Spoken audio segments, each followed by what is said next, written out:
ये Alto CNG केवल 1400 kilometre चली हुई है और इसमें मुझे जो मेजर प्रॉब्लम लग रही है वो मैं आपके साथ शेयर कर रहा हूँ। हो सकता है आपकी कार में भी हो, मुझे आप कमेंट बॉक्स में ज़रूर बताइएगा। ये जो इसका ग्लव बॉक्स है, जैसे ही हम थोड़े ऊबड़ खाबड़ रास्ते पर जाते हैं तो यहाँ से लगातार साउंड आती है। ये लगातार रैटलिंग साउंड आती है और कई बार इसकी जो विंडो हैं उनसे भी रैटलिंग साउंड आती है। इसका इशू मैंने सर्विस में भी दिखाया था, इसकी फर्स्ट सर्विस हो चुकी है। तो विंडो का तो इशू मुझे रिजॉल्व कर दिया उन्होंने, लेकिन ये ग्लव बॉक्स का रिजॉल्व नहीं कर पाए।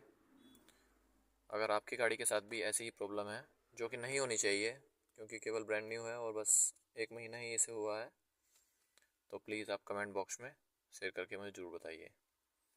Thank you for watching.